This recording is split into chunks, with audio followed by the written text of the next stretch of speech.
किसी ने रुपए चुरा लिए या लूट लिए तो उसका तीव्र पश्चाताप हो तो उसके रुपए आप शायद वापस लौटा सकते हैं और बोझ हल्का कर सकते हैं कि भैया मैंने आपका वो पैसा चुरा लिया था, लूट लिया था।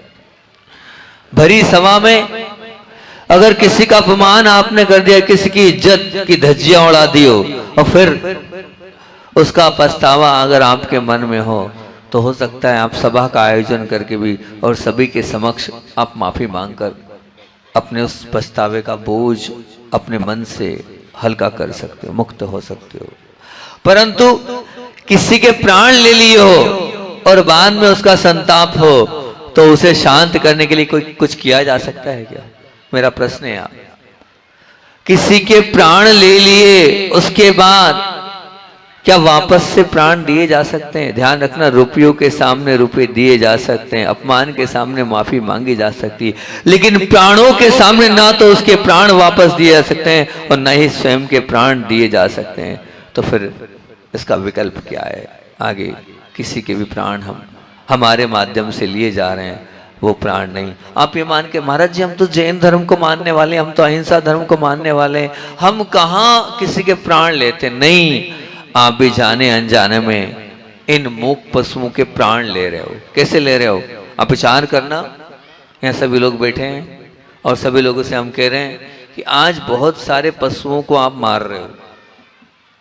हम तो गाय को रोटी देने वाले हैं, हम कैसे मारने वाले हैं? नहीं, मैं आपको सचेत कर रहा हूँ और आपको समझा रहा हूँ, हम जाने अनजाने में बहुत सारे पशुओं की हत्या कर रहे हैं। क्योंकि जो खाद्य सामग्री आप ले रहे हैं और जो उसमें क्या बोलते हैं, डिस्पोजल, जो प्लास्टिक की थैलियाँ वो जो रहती है, आप उसमें आप डिस्पोजल है प्लास्टिक की थैलियाँ वो जो फेंक रहे हैं, वो फेंक रहे हैं और गाय की खाने को कुछ है नहीं तो वो खा रही है, और खाने के बाद क्या हो रहा है, वो पेट में जमा हो रही है, और पेट में जमा होने के बाद निश्चित मान के चलना स्थिति परिस्थिति बड़ी खराब है। तो विवेक के साथ आपको करना चाहिए। आप उनकी जान वापस नहीं ला सकते, जाने के बाद प्राण चले जाने के बाद वापस नहीं ला सकते हैं। तो विवेक के साथ उन खाद्य सामग्री जो आप ध्यान रखना, जितनी मीठी आपकी चटनी है या मान लीजिए गुड़ की चाशनी वाली चीज़ें हैं, वो जो आप पन्नी है या कुछ फेंकते हैं तो वो इसको चाट कर उसके चक्कर में जब रहता है तो वो पूरा खा जाती है, पूरा अंदर चले जाता है। निश्चित माँ, आप जो सब्जियों को थैली में पैक करके फेंक देते हैं, अब वो थैली के चक्कर में सब्जी के वो खुलती नहीं है, उससे वो कहां से खोले? आपके पास हाथ है, उनके पास हाथ है क्या? नहीं है हाथ। फिर क्या करती है?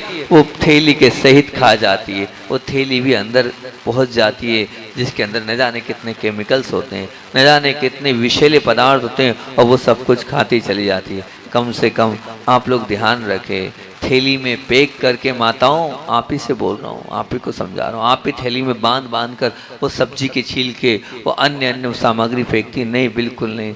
सबसे अच्छा तो ये उसको खोल के हम इस प्रकार से कर दें ताकि वो नहीं, इस प्रकार का कोई पॉलीथीन नहीं रहे जिसके माध्यम से उन मूक पशुओं को अपनी जान गंवाना पड़े। वो तो समझदार नहीं है, लेकिन आप तो समझदार हो। वो तो भूखे हैं, अपने पेट की भूख के कारण वो कर रहे हैं। वो क्या कर सकते हैं? वो आपका जैसे थोड़ी कहीं से भी मुंह मार सकते हैं, और आप मुंह भी मार दे तो आप लाठी मार दोगे उनको। जो मिल रहा है उनको वो ले रहे हैं, लेकिन आप अगर समझदारी से कार्य करेंगे तो बहुत अच्छी बात हो जाएगी। मैं तो इतना ही बोल रहा हूँ, मैं तो यहाँ तक बोल रहा हूँ आपसे कि आपके घर की जितनी सब्जी हैं, छिलके हैं, जो भी बचता है, आप उसको इस प्रकार का कोई एक डस्टबिन बनाएं।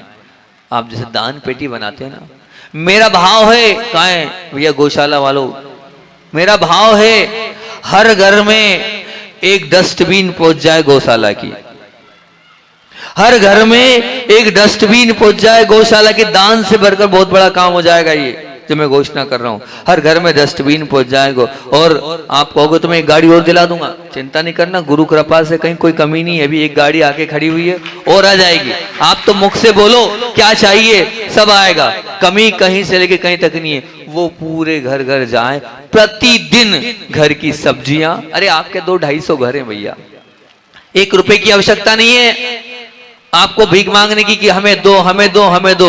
वो आपके घर की सब्जियां, आप 10-10 सब्जियां 5-5 सब्जियां खाते हो, कम नहीं है। अब बेटे के लिए अलग बनती है, बहू के लिए अलग बनती है, सास के लिए अलग बनती है, उनके छीलकों से ही काम चल जाएगा।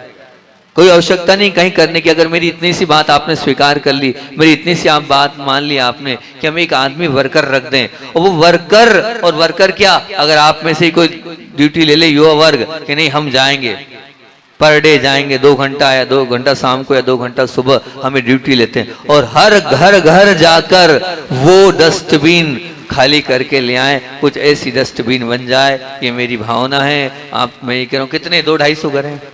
ये मैं बहुत बड़ा काम बोल रहा हूं। मैं इस गौशाला को स्वयं के पैर पे खड़ा कर रहा हूं, ये मान के चलना। और मैं कैसे कर रहा हूं, वो चीज फेंकोगे आप, अपने 1-2 रोटी फेंकते हो, सब्जी फेंकते हो, दाल फेंकते हो, चावल फेंकते हो, सब फेंकते हो, सबके वेस्टेज बनता है। मैं सच में इतनी बड़ी महती प्रक्रिया, अभी बैठे बैठे आंख बंद करके मेरे चिंतन आया, मेरे पास एक कागज आ गया, इस पर बोलना। मैंने ठीक है, इस पर तो बोल ही दूंगा, पर नई योजना संयोजना मेरे दिमाग में चल रही है, मैं इसको रख देता हूं। सच में ये गौशाला आत्मनिर्भर बन जाएगी, आपको कहीं किसी से मांगने की जरूरत नहीं पड़ेगी, और वो जो वस्तुएं वो पौष्टिक भी रहेगी। वो जो वस्तुएं वो निश्चित में उन पशुओं के पेट को भरने वाली रहेगी। साक्षात प्रवचन तो मेरा यही है कि आप लोग स्वीकार कर लेंगे और मान लेंगे कि हाँ भैया ठीक है, बहुत अच्छी बात है कि एक गौशाला का वर्कर रहेगा, एक गाड़ी रहेगी, वो प्रत्येक घर में जाएगी, और प्रत्येक घर में आप चाहे जैन हो चाहे अजैन हो, ऐसा कुछ नहीं कि जैन के घर में ही रखना, आप हर घर में जाके डस्टबिन रखो, और उस डस्टबिन को उस गाड़ी में भर कर लाओ। जैसे आपकी कचरा पेटी वाली गाड़ी चलती है ना, तो आप इस गाड़ी को लो, इस गाड़ी की संयोजना आप कर दो। अगर आपको लगता है अलग से गाड़ी करना है, हम गाड़ी की घोषणा भी करा दे। 250 हो गई, इतनी से में इतना ही तो मेरा बोलना है, 250 हो गई, कोई बहुत बड़ी बात थोड़ी है। आप समझ लो, संयोजना बना लो, एक गाड़ी स्पेशल तैयार कर लो, उस गाड़ी के लिए भी हम आपको अलग से जिससे बोलोगे जैसा बोलेंगे, ये अपने आप में आपने आत्मनिर्भर कर लिया। गाड़ी है, गाड़ी भी, अब आदमी भी है ना आपके पास, आदमी भी, जो चाहिए वो। लेकिन ये कार्य जो मैं बोल रहा हूं, ध्यान रखना, मेरे मुख से निकली बात में किंतु परंतु मत करना, ठीक है ना, सवाल नहीं उठता, बहुत अच्छी बात है कि हाँ, बस जो मैंने बोल दिया वो प्रतिदिन होना चाहिए, प्रतिदिन होगा। अब फिर खुद देखना, हमें आवश्यकता ही नहीं दान की, हमारे घर में इतना वेस्टेज है, इतनी दाल खिचड़ी सब्जी रोटी रोज की रोज इतनी होती है कि 250 घर में ये पूरी 250 गायें पल जाएगी, जितनी होगी उतनी सब अपने आप पल जाएगी। आप मान के चलना, आज का हमारे आना सार्थक हो जाएगा। अगर ये मैं जैसा बोल रहा हूं वैसा हो गया तो, मैं जो बोल रहा हूं वैसा हो गया तो, और नहीं तो मेरी बात सुनी और निकाल दी, आया तो गया, काम से तो गया। आज से करो, अभी से करो, कोई दिक्कत नहीं है, आज से करो। निश्चित रूप से ये आप कर लोगे तो अपने आप में बहुत बड़ी संयोजना हो जाएगी, एक बहुत बड़ा अच्छा कार्य हमारे माध्यम से हो जाएगा। आप न मान के चलना, जीवों के प्रति दया और जीवों के प्रति करुणा से ही सब कुछ मिलता है। आप भगवान बन सकते हो, भगवान के बाजू में बैठ सकते हो, भगवान बन सकते हो, भगवान के बाजू में बैठ सकते हो। एक छोटी सी सुनना, बहुत मार्मिक घटना आपके बीच में रख रहा हूं। आगम ग्रंथ मुझे प्रथमानुयोग बहुत कम आता है, लेकिन थोड़ा बहुत आता है। मैं आगम ग्रंथ की बात, प्रथमानुयोग की बात आपके बीच में रख रहा हूं। आप सबके एक भगवान बहुत चाहते हैं, जो देखो वो उनकी जय जयकारा ज्यादा बोलता है, मंत्र भी ज्यादा वही चलते हैं। कौन? शांतिनाथ भगवान, शांति को दिलाने वाले। शांतिनाथ भगवान शांति को दिलाने वाले, ये सबकी अंदर की धारणा है। और सबसे ज्यादा मंदिर खड़गासन में मिलेंगे तो शांतिनाथ भगवान के ही मिलेंगे। शांति कुंतु और अधिकतर क्षेत्र पे देख लो, चाहे रामटेक देख लो और अन्य क्षेत्र देख लो। और शांतिनाथ भगवान ने आखिर कैसे, किस प्रकार से तीर्थंकर प्रकृति का बंद किया, विचार करना। आगम ग्रंथों को उठाकर देखेंगे तो उसमें कथानक मिलता है कि शांतिनाथ भगवान अपने पूर्व भाव में, सुनना ध्यान से, सत्य घटना सुना रहा हूं। मेघरथ की नाम से राजा थे। कौन से राजा थे? मेघरथ नाम के राजा थे। और एक दिन राजा मेघरथ राज सिंहासन पर बैठे थे, और क्या हुआ, जब राज सिंहासन पर बैठे थे तो एक शिकारी के डर से उड़ता हुआ एक कबूतर राजा की गोद में आकर बैठ गया। सुना होगा, शायद आपने बहुत बार सुना होगा, लेकिन फिर भी सुन लो कि राजा की गोद में आकर बैठ गया। कौन? वो कबूतर आके बैठ गया। वो कबूतर बैठा आके, और पीछे पीछे वो शिकारी उस राजभवन में आ गया। और राजा ने अपने शिकारी से कहा कि भगवान, वो कबूतर हमें वापस दे दो। राजा ने कहा, जो मेरी शरण में आ गया उसको मैं तो नहीं दे सकता, चाहे कुछ भी हो जाए मैं नहीं दूंगा। तो शिकारी बोला, राजन आप न्यायी होकर भी मेरे साथ अन्याय कर रहे हो, मेरी वस्तु आप हड़प रहे हो, ये नहीं हो सकता, 3 काल में नहीं हो सकता। तो फिर मांस कहीं से भी ला कर दो, लेकिन मुझे तो उतना ही मांस चाहिए। तब राजा मेघरथ ने कितना बड़ा काम किया, वो था तीर्थंकर प्रगति के बंध का बीजारोपण। वहां से शांतिनाथ भगवान के तीर्थंकर प्रगति का बीजारोपण हुआ। उसने कहा नहीं, मैं इस पक्षी को तो नहीं दे सकता हूं, मांस चाहिए। तो मैं अपने खुद कटार निकाली और अपनी जांग से वो मांस काटता गया, निकालता गया, चढ़ाता गया, देता गया। वो तो एक देवी प्रक्रिया थी, ना तो वो कबूतर था ना वो शिकारी था, वो तो सिर्फ उनकी दया की, उनकी करुणा की परीक्षा लेने जब देवलोक में चर्चा चल रही थी तो वहां से वो आया था। आखिर करके होता गया और फिर जब वो तो एक पाँव भी कट गया, दूसरा पाँव भी कट गया, दोनों पाँव की जंगाएं कट गई, लेकिन कुछ जब नहीं हुआ तो देव ने सोचा कि सचमुच में ये अपने प्राणों की चिंता नहीं कर रहा है, एक वास्तविकता में ये व्यक्तित्व महान व्यक्तित्व है। उस युवक देव ने अपना रूप प्रकट किया और रूप प्रकट करते ही वहां पर अपने आप को प्रस्तुत करते उसने एक ही बात बोली कि भगवान मैं तो आपकी परीक्षा लेने आया था, आपकी दया की परीक्षा लेने आया था, बस मैं भी आपकी इसी प्रकार से दया की परीक्षा लेने आया हूँ और आप लोगों से यही बोल रहा हूँ, आप लोग भी चाहो तो जो जो उस गाय माता के लिए, उन मात्र गाय माता नहीं, जो है जीव मात्र के लिए दया और करुणा की बात करेंगे, उनने तो अपना मांस काट के दिया। मैं आपसे आपका मांस नहीं मांग रहा हूं, मैं तो आपसे इतना ही मांग रहा हूं, कुछ थोड़ा बहुत दे देना, पर प्रतिदिन उन मूक पशुओं के लिए भी निकालना। हमारे गुरुदेव ने कितना बड़ा का उपक्रम दिया है, हमारे कर्मों की निजरा का साधन यहाँ दे रखा है, इतनी बड़ी संयोजना यहाँ पर प्रस्तुत गुरुदेव के माध्यम से रही है। ये स्तुति के योग्य है, उसमें थोड़ा बहुत हमारा सहयोग लग जाएगा तो बताओ किसका उद्धार हो जाएगा, उन पशुओं का कि हमारा? पशुओं का उद्धार हो जाएगा। अरे तुम क्या पशुओं का उद्धार करोगे, तुम्हारा उन पशुओं के माध्यम से उद्धार हो जाएगा। ध्यान रखना, ये उद्धार का उपक्रम है, ये उद्धार का उपक्रम है। निश्चित मान के चलना, हम जो देंगे वो हमारे लिए, उनके लिए कम, हमारे लिए ज्यादा है। तो आप रोज कुछ ना कुछ देना है। और जो मैंने आपसे बोली माताएं बहनें, उससे सक्रिय होकर बिल्कुल उस कार्य की संयोजना में आपको सहयोग प्रदान करना है और देने में पीछे बिल्कुल नहीं हटना है। निश्चित अगर आप अहिंसक होगे तो मैं हमेशा जयपुर के नरेश दीवान अमरचंद जी की बात जब भी आती तो बोलता हूँ, दीवान साहब ऐसे अहिंसक व्यक्ति थे और वो अहिंसा के पुजारी थे। और जब शिकार खेलने के लिए राजा साहब जयपुर नरेश ने कहा सब पदाधिकारियों को चलना पड़ेगा, तब फिर क्या कहा नरेश, जो जयपुर के दीवान अमरचंद जी थे, उन्होंने कहा मुझे ले जाया जा रहा है, मैं एक जैन व्यक्ति होने के बाद मुझे ले जाया जा रहा है। तब उन्होंने कहा क्या करा चाहे, महाराजा साहब मानेंगे नहीं। और राजा साहब के साथ गए और देखते ही क्या हुआ, जब हिरण का समूह वहां खड़ा था और उस समय नरेश ने अपनी बंदूक का निशाने की तैयारी करी और हिरण भागने लगे। तब अमरचंद जी ने तेज आवाज में बोला, ए हिरणों कहां भाग रहे हो, वहीं रुक जाओ, मेरा आदेश है, तुम्हें वहीं खड़े होना है। दीवान जी की आवाज में दम था, क्योंकि वो अहिंसक थे, अहिंसा के पुजारी थे। सब हिरण खड़े हो गए और जब खड़े हो गए तब उन्होंने कहा बोलो कौन से हिरण को मारना है।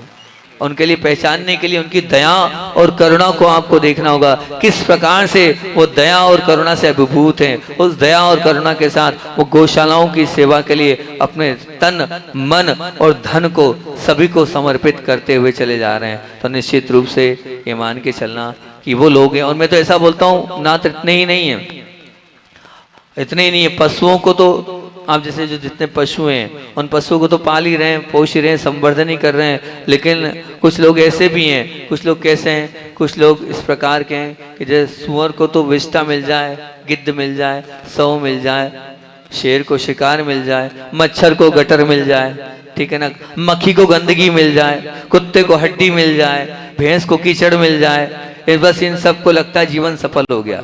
लेकिन और लोभी को उसको छोड़ू नहीं, लोभी को धन मिल जाए और कामी को विजाती शरीर मिल जाए और भोगी को भोग मिल जाए और अधिकार प्रेमी को सत्ता मिल जाए, ये सब तो जीवन जीते आए भोगते रहे। पर इस दुनिया में कुछ लोग ऐसे भी हैं जिन्हें दूसरों के दुख और खुद के सुख अच्छे नहीं लगते। क्या बोल दिया? ये जो अच्छे लगते हो बता दिया, अब इसमें से आप कौन से हो? जिसमें दूसरों के दुख और खुद के सुख अच्छे नहीं लगते, वे सतत दूसरों के सुख की चिंता करते रहते हैं और अपने आनंद की चिंता करते ही नहीं है।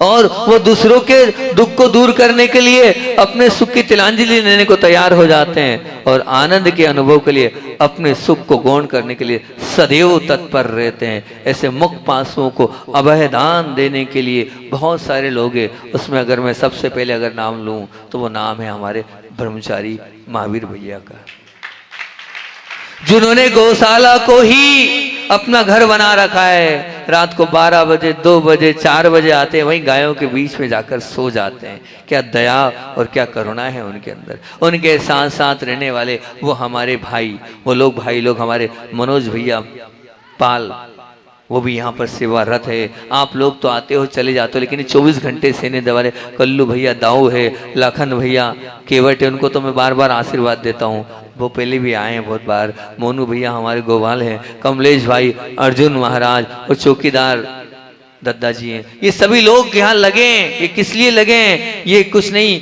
ये खुद दुनिया में कुछ लोग ऐसे होते हैं जिन्हें दूसरों के दुख और खुद के सुख अच्छे नहीं, इन्हें खुद के सुख अच्छे नहीं लगते, इन्हें दूसरों के दुख जो है उस दुख को दूर करने की इनकी इच्छा है। तभी तो दुनियादारी को छोड़कर यहाँ बैठे हैं। आप लोग भी ऐसे बन जाएंगे तो समझना हमने अपने जीवन को बहुत अच्छा और हमारे जीवन को हमने बहुत महान बना लिया। नहीं तो मैं आपसे पूछ रहा हूँ कि आपके जीवन में कभी आपने दया और करुणा का ऐसा कोई कार्य किया जो आप बाद में कह सको कि हाँ हमने कुछ ऐसा कार्य किया है? क्योंकि गरीब आदमी किसी के घर में जाकर भोजन मांग सकता है, भूखा व्यक्ति भोजन के लिए जुनूनी बनकर किसी को मार भी सकता है, और कोई उसे मारने आता जान भी बचा सकता है। घर जाकर वो मांग पर ध्यान रखना, वो जो पशु हैं, निरीह पशु, वो मांग सकते हैं क्या? नहीं। भोजन ना देने वाले को मार सकते हैं क्या? नहीं। ना वो मार सकते हैं और ना भाग सकते हैं। तो फिर ऐसे मूक पशुओं के लिए हमें अपने अंतरंग से सोचना चाहिए, विचार करना चाहिए। और मानसिकता ये है, मैं बताऊं आपको, एक रेशो मेरे सामने आया था, आपको सुनकर बड़ा आश्चर्य होगा। वो रेशो मैंने लिखा था कि इस देश में लगभग 14 करोड़, कितने?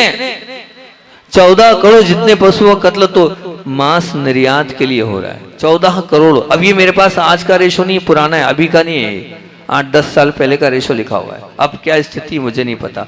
वर्तमान में संपूर्ण जगत में गोमांस निर्यात में हमारा स्थान प्रथम स्थान में, पहले स्थान में है। मांस निर्यात के व्यापार में जो निवेश प्रवेश करना चाहता है अथवा जो प्रवेश कर चुका है, सरकार 13 प्रकार की सब्सिडी दे रही है। कितने प्रकार की? 13 प्रकार की सब्सिडी दी। बांग्लादेश की सीमा पर प्रतिदिन 30,000 गाय गैर कानूनी रूप से काटी जाती है। पाकिस्तान के कत्ल खानों में कट रहे 35% पशु भारत देश के हैं। सोचो, जिस देश की पहचान एक समय कृषि प्रधान हो देश के रूप में होती थी, उस देश की संपूर्ण व्यवस्था पशु पर आधारित थी, पर आज पशुओं की हालत बिगड़ती चली जा रही है। यंत्र आधारित अर्थव्यवस्था हो गई। पशु की हालत हमें इस प्रकार से नहीं करना है। तो आज आपको कटिबद्ध होना है, जितना हो सके हमें उन प्राणियों के लिए तन मन और धन जो हो सकता है वो करना है। क्योंकि प्राणियों को तो बेरोक टोक हिंसा में जरा सी भी कटौती नहीं हो रही है, लेकिन हम अपने भावों से तो उनको बचा सकते हैं। क्योंकि पशु मनुष्य के बिना आराम से जी सकता है, परंतु मनुष्य पशुओं के बिना नहीं जी सकता है, निश्चित मान के चलना है। इसका यह अर्थ यही है कि मनुष्य का स्वयं यदि जीना चाहता है तो उसके लिए उसे दूध ना दें तो उसका काम नहीं चलेगा, बिल्कुल नहीं चलने वाला है। और एक ही बात मैं बोलता हूं कि फल ना देने वाला वृक्ष भी छाया तो देता है। देता है नहीं देता? बोलो, देता है, पक्का देता है। फल ना देने वाला वृक्ष छाया तो देता है। दूध ना देने वाली गाय, वो भैंस, कम से कम वो गोबर तो देती है। उस गोबर में कितनी ताकत है उसको आप समझना, उसके अंदर इतनी अपार शक्ति है, उसको आप समझेंगे तो पता चलेगा। मैं आपसे एक ही बात पूछता हूँ, उसका जवाब देना आप तो, कि काम में नहीं आने वाले वो पशुओं को यदि आप ये कत्ल खाने छोड़ दिया जाता है, यदि बाहर छोड़ दिया जाता है, तो काम में नहीं आने वाले इन बूढ़े दादा दादी माँ को भी तो छोड़ दो आप। इन दादा दादी को भी छोड़ दो, ये भी तो काम नहीं आ रहे, इनको भी अलग करके छोड़ दो। नहीं भैया, हमें ऐसा कोई कार्य नहीं करना है जिसके माध्यम से हमारे स्वयं के ऊपर अपने प्रश्न चिन्ह लगे, अपने और अपने परिवार की और देश की चिंता तो बहुत करी, पर जीव मात्र की चिंता करने वाला ही भगवान बनता है। अहिंसा परम धर्म बोलने से धर्म प्रभावन नहीं होगी। अहिंसा हमारे जीवन में कितनी है, पूज्य गुरुदेव ने तो आशीर्वाद देकर के बता दिया। और पूज्य गुरुदेव ने भारतवर्ष में अहिंसा के हो रहे इस तांडव पर अंकुश लगाकर अजैन बंधुओं के समक्ष गौशालाओं का संयोजन करके सबके बीच में जैन धर्म की प्रभावना की सुगंध फैला दी और अहिंसा धर्म की स्थापना इन गौशालाओं के माध्यम से करी पूज्य गुरुदेव ने। राजस्थान में जब अकाल पड़ रहा था तब भूमिका गौशालाओं की बनी थी और पूज्य गुरुदेव की असीम अनुकंपा से दयोदय महासंघ के कार्यकर्ताओं के द्वारा जो ये सैकड़ों गौशालाएं चलाई जा रही है पशु संरक्षण संवर्धन के लिए, एक ही सक्रिय प्रभावना है, छोटी मोटी प्रभावना नहीं है। मैंने पहले भी बोला था कि गौशालाओं की प्रभावना में अजैन संतों ने भी स्वीकार किया है और कहा है हम हिंदू होकर भी गायों को बचा नहीं पाए। और एक जैन संत था, उसने बीड़ा उठाकर इस पूरे देश को बता दिया कि आज भी इस धरती पर एक कृष्ण ने जन्म लिया और आचार्य विद्यासागर कृष्ण बनकर आए और उन गायों को, मुख पशुओं को उन्होंने निश्चित रूप से बचा लिया। ये इस समय की पंचम काल की सबसे बड़ी प्रभावना इस युग की है, ये गौशालाएं जिन पे इतने सारे पशुओं, निरुपयोगी पशुओं और कत्ल खाने भेजने में उन पशुओं को जो बचाया जा रहा है वो निश्चित रूप से मान के चलना बहुत बड़ी बात है। आचार्य श्री गदगद हो जाते थे जब कोई गौशाला वाला आता था। मुझसे कहा गया, कल ही बता रहे थे कि हम जो है सब लोग गए, 70 बच्चों को लेकर आचार्य श्री के पास गए और आचार्य श्री से ऐसा बोला कि ये हमारा अखिलेश था, बोले अखिलेश अध्यक्ष है और साथ में अखिलेश के साथ सेलू भैया दोनों गए थे, उनके तत्वाधान में 60-70 बच्चे गए थे।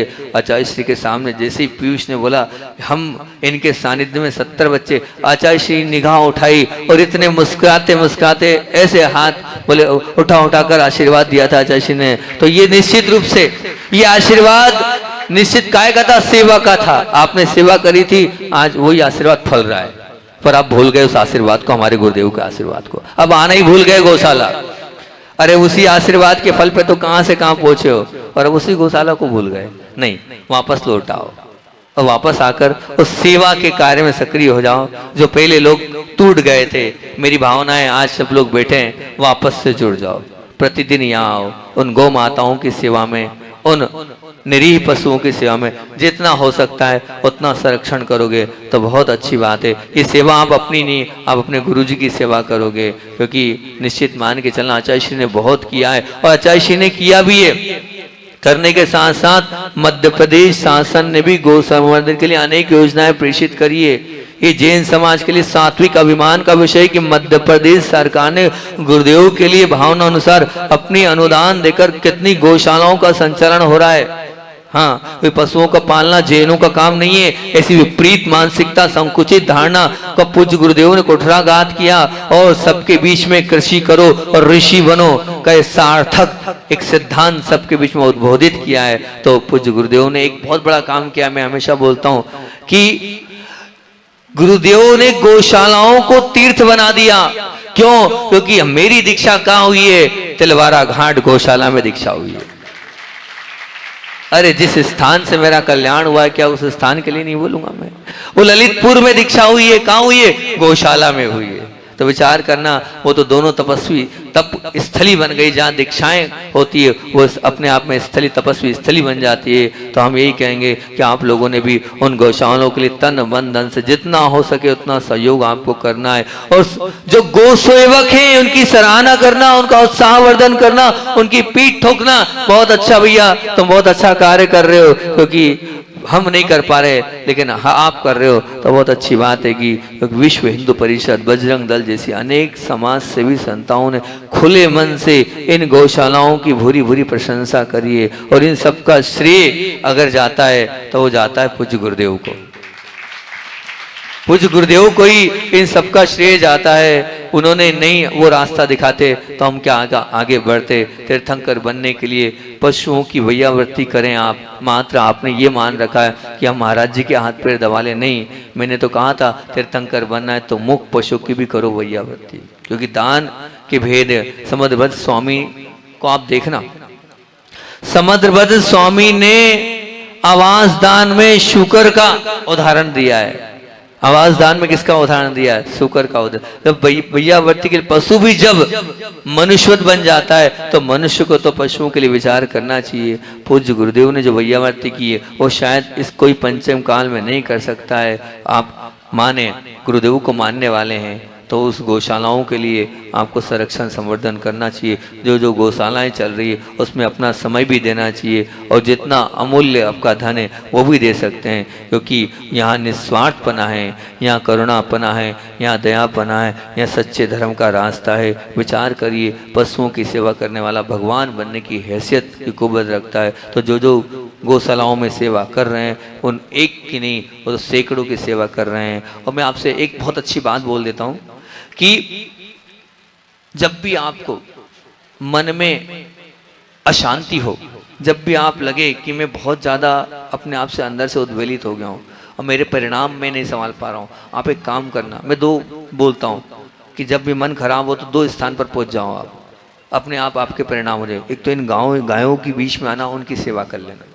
उनके बीच में रहोगे तो निश्चित रूप से आपका सब पूरा का पूरा शांत हो जाएगा। और नहीं तो छोटे छोटे बच्चों के बीच में पहुंच जाना और उन छोटे छोटे बच्चों से बात कर लेना, आपका पूरा डिप्रेशन, पूरा अंदर सब कुछ फ्रस्ट्रेशन सब चला जाएगा। छोटे छोटे बच्चों को सिखा देना, बात कर लेना, उनसे सब कर लोगे तो अब चला जाएगा। तो यहाँ बैठे इतने सारे लोग हैं, सब लोगों में से कौन इतना है कि नहीं महाराज जी कम से कम हम यहाँ पर महीने में इतने दिन तो आएंगे और कुछ ना कुछ खिलाकर जाएंगे? कौन है ऐसा है? अरे तुम तो रोज आते हो, तुम्हारी बात थोड़ी कर रहे हैं। जो नहीं आता उसकी बात चल रही है, वो कौन आ रहा है और कौन कह रहा है कि नहीं हम आएंगे, इस निस्वार्थ करुणामय और दयामय सच्चे धर्म के रास्ते को अपनाएंगे और सेवा करने आएंगे। कितने लोग हैं जो नहीं आ रहे, वो आएंगे? आओगे? कितने दिन आओगे? 5 दिन, कोई दिक्कत नहीं, 5 दिन भी पर्याप्त है। महीने में 5 दिन तुम्हें आना है, किसी तरह से भी आना है, लेकिन एक बार देख के जाना है। यहाँ तुम्हारा आना भी ये समझ लेना उन पशुओं के लिए बहुत बड़ा रहेगा कि हाँ हमारे लिए, हमारे परिवार के लोग आ रहे हैं, देख रहे हैं। तो आप देखकर और संयोजना से, जो ये संयोजना बोल रहे हैं क्योंकि समय हो रहा है, आहार के लिए भी जाना है, आगे भी कार्य करना है, आगे भी लंबा जाना है। बस इतनी भावना है कि ये गौशाला चल रही है, ये गौशाला पूज्य गुरुदेव की आशीर्वाद के द्वारा चल रही गौशाला है। आप इसमें जो करोगे ये मान के चलना, आपकी गुरु भक्ति इससे प्रदर्शित होगी, आपका समर्पण उससे होगा, और जीव मात्र की सेवा तो दया और करुणा तो होगी ही होगी। तो मेरी भावना है, संयोजना है, जो मैंने एक मात्र आज मेरा जो चिंतन आया है उस चिंतन को आज आरोहण वालों से मैं कह रहा हूँ, उस चिंतन को आप कर लेना, किसी की आवश्यकता नहीं लगेगी। सिर्फ एक ही चिंतन जो मैंने दिया है वो हो जाना चाहिए, अभी से हो जाए प्लीज, है ना। क्योंकि निकला है 10 मिनट आंख बंद करके बैठा था, यही चिंतन निकला। आज का प्रवचन का मुख्य उद्देश्य ये होना चाहिए, वही मैंने निकाला है। प्रत्येक घर में डस्टबिन हो, 250 डस्टबिन हो गई, और चाहिए और बोल देना आप, है ना। और हर घर में गाड़ी प्रतिदिन लेने जाए, वो 3 घंटा सुबह 3 घंटा शाम को ड्यूटी बन जाए, और ये कार्य होना चाहिए, छूटना नहीं चाहिए। आपको बताएं, जब कोई जाएगा तो अपने आप दूसरी चीज भी दे देगी माताएं। हमारी माएँ ऐसी नहीं है, निश्चित रूप से वो आटा भी दे देगी, सब्जी भी दे देगी, दाल भी दे देगी, और कुछ भी दे देगी। ऐसा नहीं करेगी। कोई दरबार में जाएगा तो कोई खाली हाथ नहीं आएगा, नहीं भी होगा तो देगी, और नहीं होगा तो हमारी माताएं 10-5 रुपए दान भी दे सकती है। वहां एक पेटी लॉक करके कर देना, ताकि वो भी कोई देना चाहे तो दे सकते हैं। ठीक, ये संयोजना हो जाएगी तो अपने आप में गौशालाएं निश्चित रूप से आत्मनिर्भर हो जाएगी। इतनी ही बात रखता हूँ।